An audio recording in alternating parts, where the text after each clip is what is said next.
Bunlar küsülüydülər, bir-birlərinə danışmırlar.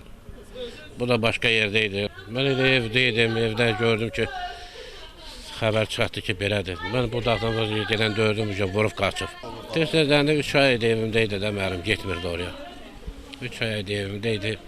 Onu da kimsə beyninə doldurub, bu da dedi ki, sən güya pis yollardasan, nə bilim, nə varsa. İşte bu hadisə. Yalvardım, yapışdım, dedim abala.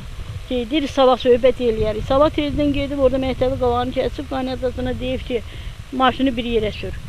Sən bilirsən qızının hoqqalarını. O da deyib, aydalı, mənim qızımın nə hoqqası var? Hoqqası varmı? Boşa. Amma da yazdı ki, şeydir, sağ layiq oğul olanmadım, sözümü tutanmadım, onu öldürdüm.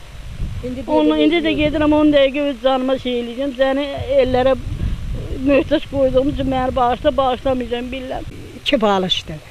Birinin üstəyə qızın kostyumundan maykasını qoyur. Birində də özünün kostyumundan öz maykasını qoyur. 2 balıncın arasına da toy şəkillərini qoyur. Albomu açıb, şəkillərin hamısını kravatın üstə düzür. Gəldim, dedim, anam qurban, o şəkil zadı niyə hələ eləyirsən? Dedi, nə bilim, elə-belə dağıtdım, dana baxırdım. Orada gəlirlər üyə, üyələndə kişi otağa keçib, qızı deyib ki, mən var köyə yaxşıdır. Da gəlib girib işte otağa. Xəbərsiz girib? Xəbərsiz girib, bir də çağırdılar ki, vəziyyət belə oldu, mən də gəldim, çatdım. Sinəsindən vurub. Və gəldim, mən apardım, varınsə mən çatdırdım, elə yolda canımı taşıdım.